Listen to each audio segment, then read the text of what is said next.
All right, here's an update on my Alfa Romeo build just before I put it into storage for the year. So I can't remember the last time I did an update, but I posted an autocross video where I completely got hammered in the autocross and came in dead last, actually. Yeah, it was a combination of power steering issues and just the course not being built for something like this. And I suck at autocross. So hopefully we'll hit up the track next year. But the first big change is obviously the color. This is Subaru World Rally Blue and Plasti Dip. So I figured I'd give Plasti Dip a shot. Looked a little bit more forgiving than regular paint. It turned out not too bad, considering all my expert bodywork that I did. And there's some runs and streaks, but you know, for 500 bucks that came with a gun, I can't complain. Next would be the wheels. So I converted everything over to 5x100, the GM pattern. So hopefully my wheel options will be a lot more wide. This is a 10-inch wide wheel with a 7-inch backspace. And I think I put a 235 tire on. Originally the wheels are supposed to be this metallic red color. Didn't really turn out that well. A buddy of mine called it Beet Juice Red. Not a huge fan. Maybe I'll go bronze this winter. But so the wheel adapters put the wheel out 2.5 inches. So I think I got some room to go back in without it rubbing. So maybe I'll try a 10-inch wide wheel when these tires are smoked. But the flares come out a good 3.5. So it worked out. There is still a little bit of rubbing when the suspension flexes in the front, somewhere in the fiberglass. I gotta kind of do some more clearancing. Other than that, wheels are the same color in the back. These I went to a 17. I could not fit a 16, no matter how hard I tried. 255/40 R17s, definitely too narrow. This thing in first gear or second or third, it just breaks loose so easily that I'm gonna need a stickier and wider tire. Ended up getting some Willwood 4-pots for the rear with new Corvette C5 rotors. So the brakes are pretty solid. I think the Master is undersized because it still feels a little bit spongy. And I spent hours trying to bleed them. I don't think it's an air issue. I think it's a volume issue. Still have a little bit of problems with the fender flares there. I ended up filling most of them with this 2-part like industrial foam to try to stabilize them a little bit because I was just getting too much flex. And that worked really well. They're solid, but man, it doesn't look very nice. Rear seats are in, kinda. Seatbelts are hooked up, so I got 2 rear seats and seatbelts. Put a fire extinguisher back there. It's kind of a pain to get in and out of, obviously, because of the cage.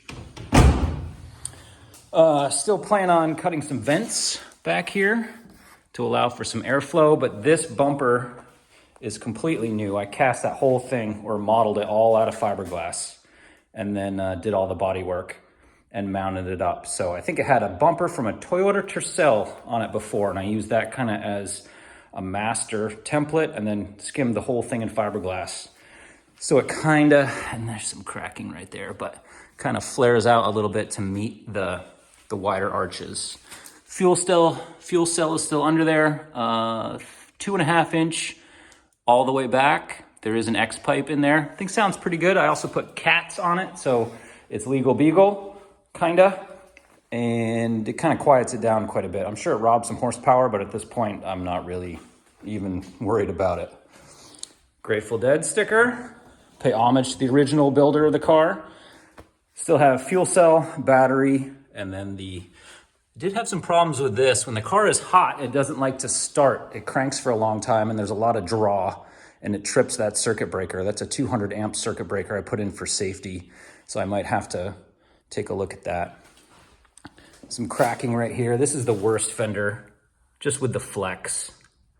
So I don't even think I'm gonna bother, to be honest with you. I'm so sick of bodywork that it's just the way it is. All the lights, everything still work. I also put in an emergency cutoff switch because depending on which class I plan on running the track in, you need one of these. This is the style where you can have a cable that comes through, either come up here or put it through the front fender somewhere so the safety workers can completely isolate, kill the battery. So this kills the car and isolates the battery. Comes out. The interior is pretty much all the same, added a wideband. So with the tune, kind of the out-of-the-box tune I got with the ECU, I run 14 to 15, just cruising around, and then as soon as you hit the throttle, it drops to 12. So I think the air-fuel ratio is right on.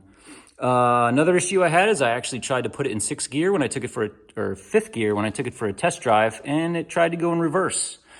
These T56s have a solenoid lockout that when the Corvette reaches above like 25 miles an hour, there's a solenoid that will lock out the reverse gate. I obviously didn't have that because I'm not running a Corvette ECU. So I had to wire in just like a regular switch. So right now the solenoid is engaged, or when it's powered on, the car's running, the solenoid is engaged, which prevents you from shifting it into reverse. And then when I want to put it in reverse, I flip that switch. It unlocks the solenoid, which allows me to go in reverse. And then I just have to remember to toggle it back on. Easy fix, just to make sure I don't grenade my transmission. Other than that, everything's pretty much the same. Driving position is a little bit rough for me because I'm 6'2", and I can't tilt the seat, like rotate it back far enough because it's all the way back and then the back hits the roll cage. So not super uncomfortable, but I wouldn't want to do a long event with it. One of the issues I had at the autocross is the power steering pump kept overheating because I was running the truck style. I think this is a Type 2 GM pump. And these are designed for a lot of flow, low RPM, a lot of PSI for like plow trucks and trucks that run at low RPM. And it was just overheating and scorching the belts. I actually blew a pump. I seized it because it overheated. I added a power steering cooler, like a 10-row power steering cooler, thinking that would help. Added synthetic fluid. Didn't really do anything. And I actually reached out to the guys at Turn 1, and they, I didn't say hook me up, but they sold me and spec'd me out a really nice custom flow pump and an adapter. So this is a newer style pump on this motor, and took the flow rate down from a bunch of gallons per minute down to 2 gallons per minute and lowered the PSI. So I think the Alfa Romeo power steering pump, the rack, is much happier with that. Still have a little bit of issues. It kind of spoots fluid out of the vent cap on the pump every once in a while, but it's not nearly as bad. Otherwise, the motor seems to run quite well. Got to do an oil change, swap out the spark plugs, but I think I'll do that this winter. I also reached out to a guy in the forums, and he's gonna sell me a full Milano grill. Not that I don't like the Volkswagen grill, I don't know. It just doesn't go right. So I'm gonna try the Volkswagen grill, or the Milano grill, the OEM grill, minus the turn signals, because these I kind of deleted when I did the flares. My turn signals are here and off to the side. So it might take a little bit to get the Volkswagen or the Milano headlights to fit correctly, but I think the look will be a lot better. Swapped out the aftermarket, or actually it was what this trim Milano came with like a weird little side mirror. So I got a nice side mirror that matches the driver's side. So the car looks a lot better. Still not super happy with the overall look of the arches. I modeled the entire thing off this guy that I got on eBay.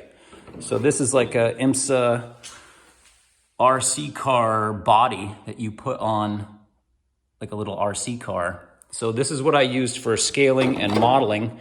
I think these wheels on these IMSA cars don't stick out nearly as far, where the Corvette rear end sticks out too far. So the scale is a little bit off, but you know, for my first body work, I didn't think it turned out too bad. So besides the grill, and man, I'm still looking for somebody to tune this because I think there's still some horsepower left in it. It's not as quite as like obscenely scary as I would like it to be. It's still pretty scary when you get it on the road, especially with cold tires. But I think it needs a tune, doing the grill, and then maybe try to sort out the brake issue. But that's all gonna be winter stuff. Side skirts are still up there. I got so sick of fiberglassing that I didn't finish them. They're half fiberglassed, and mold it out, but I just got so sick of it that I'm just gonna leave it. And I think I kind of mocked them up and they did not look as good as I would thought. They're not quite worth the effort in my opinion. Otherwise, man, the car, I cannot tell you how sketchy it is to drive this, which is exactly what I was going for. Just obscenely scary. I took my kids out for a ride before we put it away for the winter, and one kid was just like, he had his eyes closed the entire time, which is exactly what I was going for. Everything else seems to be doing pretty good. The wing didn't fall off. That's always good. Fuel pump didn't fail. Motor didn't blow. Transmission's good. So yeah, I can't wait to actually take it to a couple of real track events next year and see what it'll do. Definitely unique. Got a lot of looks at the autocross, but man, those stupid Miatas just smoked me. I don't know if it's the gear ratio or the power, or this thing is just too wide and long for the course they had set up, but it just kicked my butt. All right, cool. Let me know if you have any questions. You weirdos keep subscribing, so I feel obligated to put a video out. Bye.